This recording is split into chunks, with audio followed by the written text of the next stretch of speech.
कमुख नाम का राजा था। राजा का उल्कामुख नाम की राजा थे। वो भी दशरथ जी के वंशज थे। उनका क्या काम था? मंदिरों में जाना, गरीबों को धन देना, गरीबों के कष्टों को दूर करना, ब्राह्मणों के कष्टों को दूर करना। राजा उसकी पत्नी भी बहुत सती सावित्री थी और ऐसी पत्नी थी जैसे कमल कीचड़ में खिलता है, लेकिन कमल कमल होता है। उसको 1% भी घमंड नहीं था। सती बता बहुत दान दान करती थी, लेकिन कोई संतान नहीं थी। अब आपका कोई काम बिगड़ जाए तो लोग बोलने लगते हैं, हाँ बहुत बनी फिरते हो धर्मात्मा, ऐसा नहीं हो पाया, बेटे की शादी नहीं हो पाई, बेटे का लड़का नहीं हो पाया, लड़के का लड़का नहीं हो पाया, बेटे की जॉब नहीं लग पाई, खूब दान धर्म करते हो। ये सब पाखंड करते हैं, वो कुछ नहीं करते हैं, ऐसा लोग बोलने लगेंगे। आप थोड़े पीछे हो जाओ ना, लोगों का बोलना चालू हो जाए। तो वहाँ पर राजा से बोलने लगे कि कोई संतान नहीं है। किसी ने कहा कि सत्यनारायण भगवान की कथा को करवाइए। भगवान की कृपा से उन्होंने भद्रशिला नदी के तट पर सत्यनारायण भगवान की कथा को करवाया। उसी समय एक व्यापारी आ गया।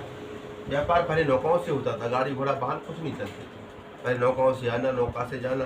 तो व्यापार करके व्यापारी वहाँ भद्रशिला नदी के तट से गुजर रहा था। तो उसने देखा कि राजन है।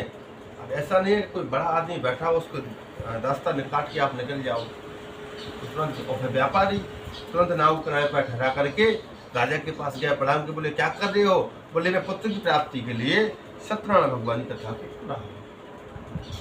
संयोग से व्यापारी की भी संतान नहीं थी। उसने मन में संकल्प ले लिया कि हमारे घर में अगर संतान हो जाएगी तो हम भी सत्यनारायण की कथा को करवाएंगे। भगवान की कृपा से उसकी पत्नी गर्भवती हो गई। 10वें महीने में सुंदर गर्भ से सुंदर कन्या का जन्म हुआ। कन्या दिन दूनी रात चौगुनी बढ़ रही थी, कला के समान, इसलिए नाम रख दिया कलावती। और माता का नाम था लीलावती, पुत्री का नाम क्या रख दिया? कलावती। क्यों? क्योंकि वो कला दिखा रही थी। अब पत्नी ने कहा पति से, क्या प्रिय आपने कहा था हम कथा करवाएंगे, हमारी संतान होगी, अब हो गई है तो कराइएगा।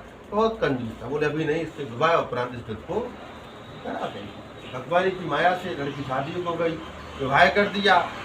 अब लड़का था, लड़की थी तो जमाई को घर जमाई बना लिया, फिर भी सत्यनारायण की कथा को नहीं करा।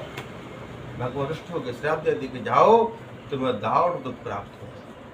दुखों की भी स्टेज होती है। दाव दुख में भिक्षा मांग करके जीवन यापन करना पड़ता है। रहने को तो है ही ठिकाना नहीं है, खाने का भी ठिकाना नहीं होता है। और इतना बड़ा व्यापारी, भगवान की कृपा, उसने कहा यहाँ नहीं चलो, बाहर चल के व्यापार करना चाहिए। जैसे अपने गांव से यहाँ व्यापार करने के लिए आए, यहाँ के लोग अमेरिका गए, इसी तरह वो अपना शहर छोड़ करके रत्नपुर नामक ग्राम में राजा चंद्रकेतु के नगर में व्यापार करने के लिए पहुंचे।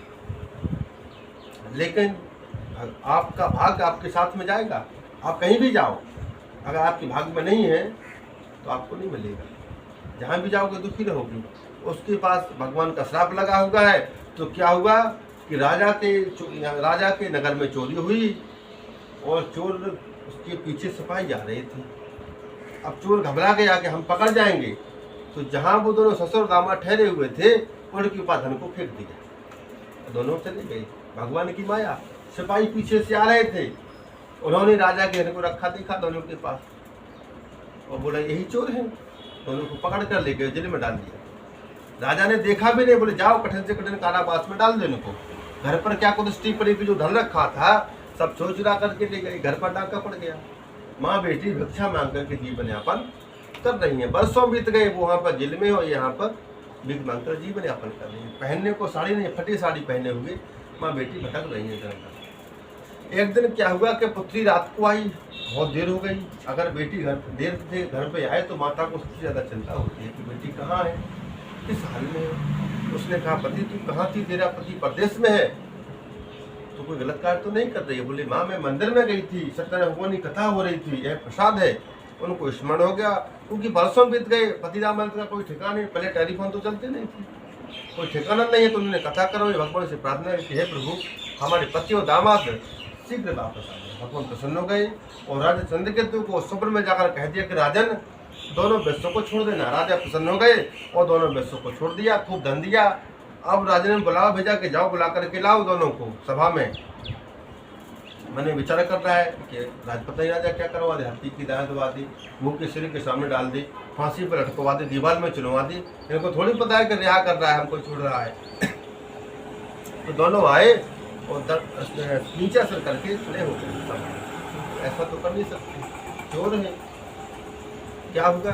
बोले तुम्हारे ऊपर जो भी इल्जाम लगे थे सब तुम्हारे को खारिज किए जाते हैं और आज से आप बेगुनाह अपने घर जाइए। खूब धन दिया और घर दोनों खुशी खुशी अपने घर को चल दिए। रेवा खंडे तृतीय दर्शन